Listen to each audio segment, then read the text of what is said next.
Hello guys, welcome to local school. तो friends, आज की इस वीडियो में हम डिस्कस करेंगे एक फुल 9 बैंड सैम्पल आंसर। तो देखिए फ्रेंड्स, कैसे इस एग्जामिनर ने इस व्यक्ति को 9 बैंड दिए इस ऐसे के लिए, वो सब हम देखेंगे कि क्या इसका ऐसे की स्ट्रक्चर है, कौन सी इसने वोकैब यूज़ की, किस टाइप के सेंटेंस यूज़ किए, कैसे इसने दिखाया एग्जामिनर को कि मुझे फुल नॉलेज है इंग्लिश की, राइटिंग की, तभी इसको 9 बैंड दिए गए। तो इस वीडियो को लास्ट तक देखना फ्रेंड्स, अगर आप ये सब जानना चाहते हैं कि एक 9 बैंड सैम्पल आंसर में क्या क्या होता है और इसको कैसे लिखा जाता है। तो चलिए स्टार्ट करते हैं आज की वीडियो।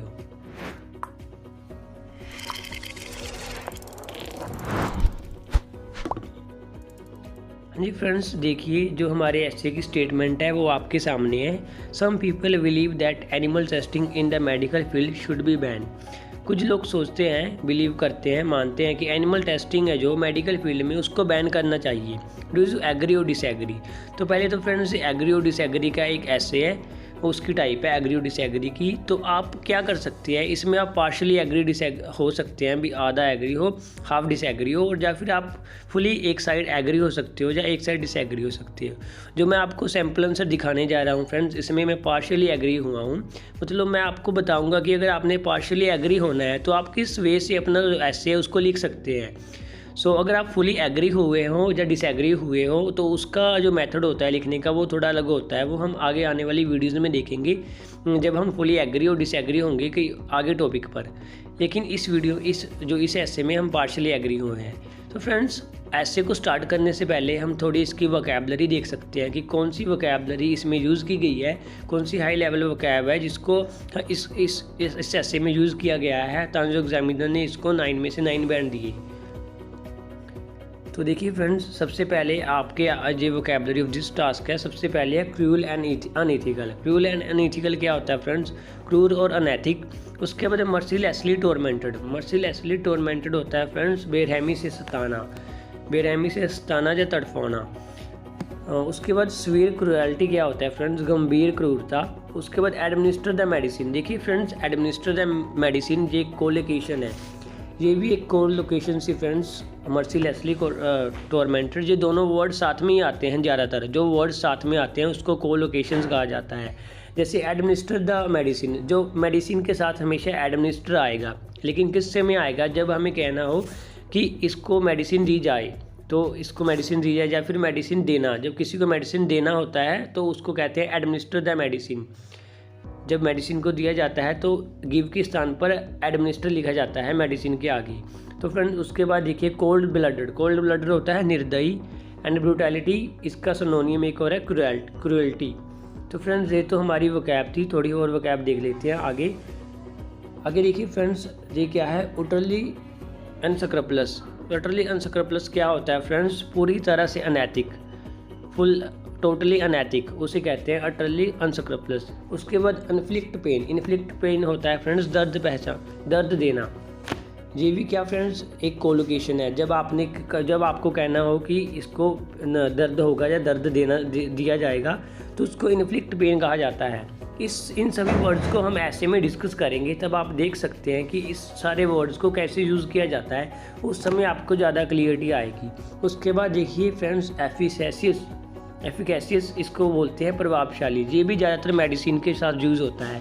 जो मेडिसिन आरामदायक हो उसको हम एफिकेसियस मेडिसिन बोलते हैं। उसके बाद प्रोलोंग होता है बढ़ाना, जब लंबा करना, आप कह सकते हैं लंबा करना। बारबेरिक क्या होता है? क्रूअल होता है, इसका सिनोनिम है फ्रेंड्स। तो ये थी हमारी आज की वोकैब जो हम इस टास्क में देखेंगे। तो फ्रेंड्स, देखते हैं टास्क की जो इंट्रोडक्शन है इसको कैसे लिखा गया है। देखिए friends, it is often argue that there should be a ban on the use of animals for experimentation in the medical laboratories. तो देखिए फ्रेंड्स, इसमें क्या लिखा? It is often argue that, इसको हमेशा आर्ग्यू होता रहता है इस पर। देयर शुड बी बैन, इस पर बैन लगना चाहिए। किस पर? On the use of animals, animal की यूज़ पर, फॉर एक्सपेरिमेंटेशन, जब हम उनको एक्सपेरिमेंट के लिए यूज़ करते हैं। इन मेडिकल लेबोरेटरीज, जो हम मेडिकल लेबोरेटरी में यूज़ करते हैं एनिमल को एक्सपेरिमेंट, इस पर बैन लगना चाहिए। देखिए फ्रेंड्स, कितने अच्छे वे से पैराफ्रेज किया गया है स्टेटमेंट को। जो हमारी स्टेटमेंट थी वो क्या थी?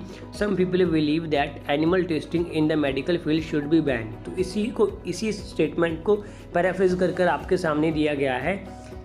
और उसके बाद क्या दिया गया है? एक थीसिस स्टेटमेंट दी गई है। थीसिस स्टेटमेंट क्या दी गई है? While I understand this argument, मैं इस आर्ग्यूमेंट को समझता हूँ कि इसको बैन क्यों करना चाहिए, मैं इसको समझता हूँ। उसके बाद क्या है? I don't not agree with this view point, but मैं इस व्यू पॉइंट से एग्री नहीं हूँ। तो फ्रेंड्स, ये एक मेथड है लिखने का, पार्शियली एग्री। जब आपने पार्शियली एग्री होना है तब आप ऐसे लिख सकते हैं कि while I understand this argument, मैं इस तथ्य को समझता हूँ। तो एग्जामिनर को पता लग जाएगा कि पहले आप अपनी इस जो फर्स्ट लाइन लिखी है while I understand this argument, इसको सपोर्ट करने के लिए कुछ ना कुछ लिखेंगे। उसके बाद आप कह रहे हो आई बट, कोमा का जो यूज़ होता है फ्रेंड्स वो एज ए बट कर सकते हैं हम, जैसे इस सेंटेंस में एज ए बट हुआ है। But I do not agree with this view point, but मैं इस व्यू पॉइंट से एग्री नहीं हूँ। तो एग्जामिनर को पता चल गया कि अगर जोन सा आपका बीबी फर्स्ट होगा उसमें आपने इसके सपोर्ट में कुछ लिखा होगा कि आप इससे अंडरस्टैंड कैसे करते हो इस आर्गूमेंट को। सेकंड पर आपने बताया होगा कि आप इसको डिसएग्री क्यों करते हो। तो आपका जो एस्से है वो इंट्रोडक्शन पढ़कर ही पता चल गया कि किस वे में जाएगा। अगर आपकी इंट्रोडक्शन पढ़कर एग्जामिनर को जो पता चल जाए कि आपका एस्से इस डायरेक्शन में होना चाहिए, अगर वो उसी डायरेक्शन में होता है तो आपको फ्रेंड्स अच्छे बैंड दिए जाते हैं। तो देखते हैं हम अपने BP1 को देखते हैं। बॉडी पैराग्राफ फर्स्ट में क्या लिखा है, देखिए फ्रेंड्स आपके सामने है जो बॉडी पैराग्राफ फर्स्ट। अनडाउटेडली, कोई शक नहीं है, animal testing is excessively cruel and unethical. देखिए फ्रेंड्स, ये हमने वर्ड किया था वोकैबुलरी में जब इस टास्क की कर रहे थे, क्रूअल एंड अनएथिकल। तो फ्रेंड्स देखिए इसमें क्या कह रहा है कि एनिमल टेस्टिंग है वो क्या है? क्रूअल एंड अनएथिकल है, मतलब कि जालम एंड अनैतिक, क्रूर एंड अनैतिक है एवरी ईयर। कैसे है? तो आपने ये लाइन लिख दी, इसको एक्सप्लेन करना है, वो क्रूअल एंड अनैतिक कैसे है, अनएथिकल कैसे है। फ्रेंड्स आपका जो मेन फोकस है अब इस पर होना चाहिए, क्योंकि आपने सपोर्ट करना है कि ये क्रूअल एंड अनएथिकल क्यों है। एवरी ईयर, तो मैं बता रहा हूँ कि every year millions of animals, बहुत मिलियंस में एनिमल है such as mice, dog, frogs, guinea pigs and monkeys are mercilessly tormented. देखिए फ्रेंड्स, हमने ये वर्ड भी किया था मर्सीलेसली टॉर्मेंटेड। तो मर्सीलेसली टॉर्मेंटेड का क्या था? बेरहमी से तड़पाया, बेरहमी से सताया ड्यूरिंग एक्सपेरिमेंटेशन। तो फ्रेंड्स इस जो लाइन की हिंदी निकल कर आ रही है वो है कि हर साल बहुत सारे जो एनिमल्स हैं सच एज डॉग्स, माइस, फ्रॉग, गिनिया पिग, इनको बहुत बेरहमी से तड़पाया जाता है जब हम एक्सपेरिमेंट करते हैं इन पर। To illustrate the case of severe cruelty, इस जो सीवियर क्रूएल्टी क्या था फ्रेंड्स? सीवियर क्रूएल्टी था गंभीर क्रूरता। इसकी एग्जांपल लेकर बता रहे हैं। एक्चुअली इसको हम फॉर एग्जांपल लिख सकते हैं, लेकिन इस एग्जामिनर को अच्छा लगे तभी हमने ऐसे वर्ड लिखे। उसके बाद देखिए फ्रेंड्स, मंकी से स्कल मैनी टाइम, जो मंकी की स्कल है मैनी टाइम बहुत बार, इज कट ओपन, उसको ओपन कट किया जाता है, उसको काट दिया जाता है without administrating any anaesthesia. Administrating any anaesthesia friends मैंने बताया था कि एडमिनिस्ट्रेटिव किसके साथ आएगा फ्रेंड्स?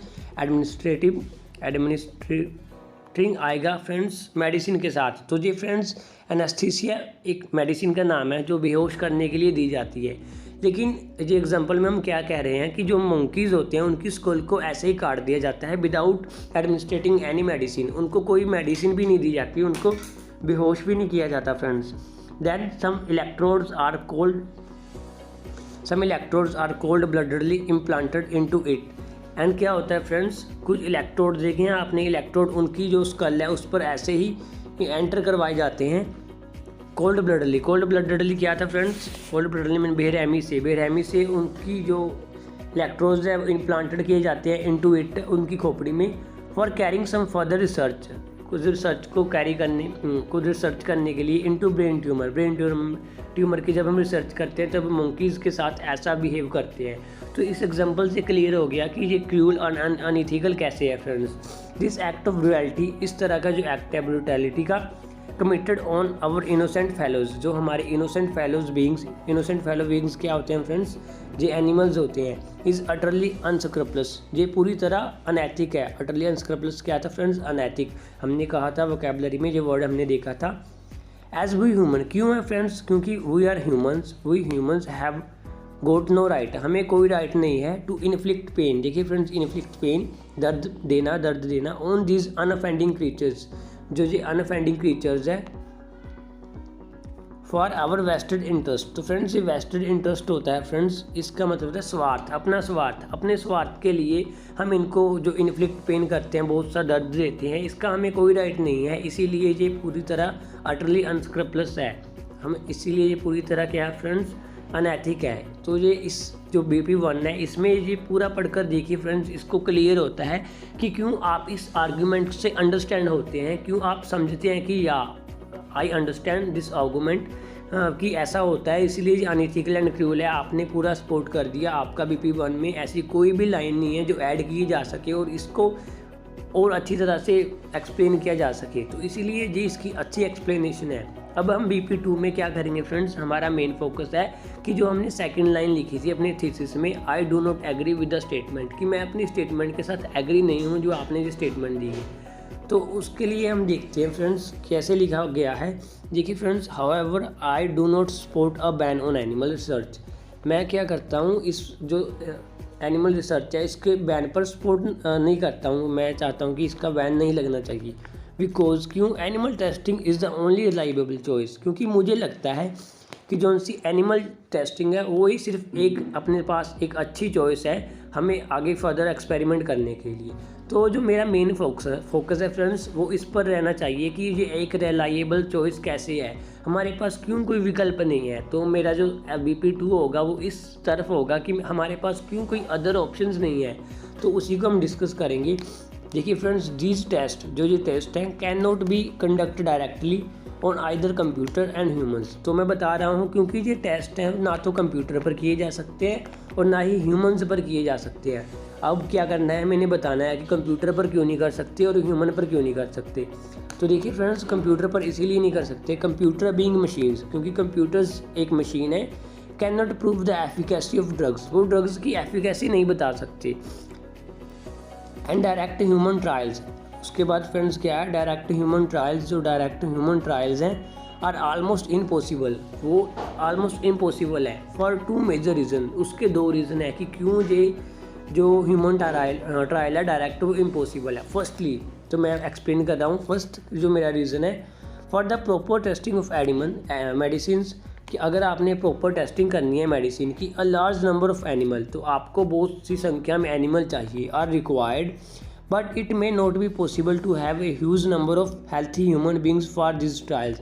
बट ये इम्पॉसिबल है कि आपको इतनी ज़्यादा संख्या में ह्यूमन बींग्स मिलेंगे जो हेल्थी ह्यूमन बींग्स होंगे, जो इस ट्रायल में इंक्लूड होंगे, जो इस ट्रायल के लिए एग्री होंगे। तो ये इम्पॉसिबल है फ्रेंड्स, कोई भी ह्यूमन बींग्स अपनी लाइफ को खतरे में नहीं डालेगा। तो इसीलिए मैं कह रहा हूँ कि ह्यूमन बींग्स पर भी ये जो ट्रायल है वो इम्पॉसिबल है। फर्स्ट तो ये रीज़न यही हो गया कि हमें इतनी संख्या में ह्यूमन बींग्स नहीं मिल सकते, बट एनिमल हमें इतनी संख्या में मिल सकते हैं कि हम उन पर ट्रायल कर सकते हैं। और जो सेकंड रीज़न है friends, the short life span, जो छोटा लाइफ स्पैन होता है एनिमल्स का, अलो साइंटिस्ट को परमिशन देता है to study the medicinal effect, ताकि जो वो मेडिसिनल अफेक्ट को देख सके on the body throughout the entire life cycle, कि एक लाइफ साइकिल पर ये जो मेडिसिन का इफेक्ट है वो कैसा है, and even through several generation, और साथ ही कि अगली जनरेशन में ये कैसा होगा with in a short period of time, छोटे पीरियड ऑफ टाइम में। But this research time would prolong, but ये रिसर्च टाइम है जो प्रोलोंग लंबा होगा considerably in case of human के केस में, because of their longer life expectancy, because humans की लाइफ एक्सपेक्टेंसी है वो लंबी है, इसी कारण उन पर हम इतने ट्रायल नहीं कर सकते। आप इस आर्ग्यूमेंट को समझ रहे हैं फ्रेंड्स? आपको मैं बता देता हूँ, जैसे कि जो एनिमल्स होते हैं उनकी मैक्सिमम लाइफ कितनी होती है, 10 साल 12 साल मैक्सिमम होती है, लेकिन अगर इस एक ह्यूमन पर ट्रायल किया जाएगा तो उसकी जो मैक्सिमम एज है वो 60 और 17 होगी, और जो साइंटिस्ट उन पर ट्रायल कर रहा होगा उनकी भी एज इतनी होगी। तो ये पॉसिबल नहीं है फ्रेंड्स कि वो पूरी स्टडी एक व्यक्ति पर कर सके। इसीलिए एनिमल्स का यूज़ होना आवश्यक है, ताकि जो हमको आने वाली जनरेशन पर भी इनका ट्रायल कर सकें। देखिए फ्रेंड्स, एक साइंटिस्ट 4 एनिमल्स की जनरेशन पर वो इफेक्ट देख सकता है मेडिसिन का, जो कि ह्यूमंस पर पॉसिबल नहीं है। तो इसीलिए एनिमल्स ज़्यादा सूटेबल है as compare to humans and computers. So ये था, हमने सपोर्ट कर दिए अपने सभी आइडियाज़ को। क्यों मैं इस तथ्य पर एग्री करता हूँ कि एनिमल पर बैन नहीं करना चाहिए। अब देखते हैं फ्रेंड्स कंक्लूज़न में क्या लिखना है हमें। कंक्लूज़न में देखिए फ्रेंड्स क्या लिखा गया है।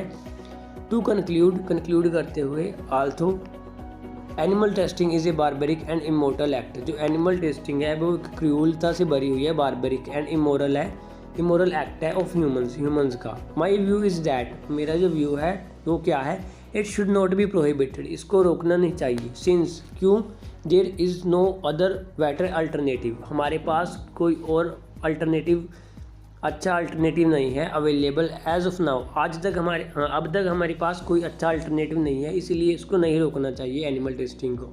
तो फ्रेंड्स आप इसको देख सकते हैं पॉज कर कि कैसे इस ऐसे को स्ट्रक्चर किया गया है, कैसे इस ऐसे में different type of sentence use किए गए हैं। जैसे फ्रेंड्स इसमें देख ही सकते हैं आप, जो आपके पास ये कंक्लूज़न है, इसमें जो सारा कंक्लूज़न है वो एक लाइन में कवर कर दिया, कितना कम्प्लेक्स बनाया गया है। लेकिन देखने में हमको क्या लगता है, सिंपल लगता है, लेकिन ये सेंटेंस कितना कम्प्लेक्स है। एक तो देखिए फ्रेंड्स इसमें complex sentence, although testing is barbaric and immoral act of humans, इसको लिख दिया। उसके बाद साथ ही इसमें पैसिव वॉइस को भी यूज़ किया गया, पैसिव सेंटेंस को भी यूज़ किया गया, और साथ ही सिंस लगाकर इसको आगे बढ़ाया गया। इस तरह के जो सेंटेंस अगर आप बनाने में एबल हो, अगर आप बना सकते हो, तो हो सके आप इस तरह के सेंटेंस बनाएं कि आपने इंट्रोडक्शन में भी देखा होगा, 2 सेंटेंस में इंट्रोडक्शन पूरी होगी और कंक्लूजन 1 सेंटेंस में पूरा हो गया। ये एक अच्छा वे है आपकी इन्फॉर्मेशन को डिस्क्राइब करने का फ्रेंड्स। और जो साथ ही ये रही हमारा BP1 एंड BP2, इसमें फ्रेंड्स आपको अच्छे से एक्सप्लेन किया गया है कि आपको जो पढ़ने में रीडेबल हो, आपको ऐसा ना लगे पता नहीं क्या लिख दिया इसने, और आपको समझ आ रहा है फ्रेंड्स। हो सकता है आपको थोड़ी वोकैब हाई लगे इस जो ऐसे है, लेकिन कोई बात नहीं, अगर आप प्रैक्टिस करोगे, अगर आप सेम ऐसा ऐसे आपको देखने को मिलता है, तो आप जिस सभी वोकैब उस ऐसे में जोड़कर ऐड कर सकते हैं और अपने जो बैंड है उसको बूस्ट कर सकते हैं। तो फ्रेंड्स आज की वीडियो में हमने डिस्कस किया 9 band of sample answer. Hope आपको ये वीडियो अच्छी लगी होगी। Thanks for watching this video. अगर आप इस चैनल पर नए हैं तो प्लीज़ हमें सब्सक्राइब करें, बिकॉज आपका सब्सक्राइब एंड आपका किया हुआ कमेंट एंड शेयर हमें मोटिवेशन देता है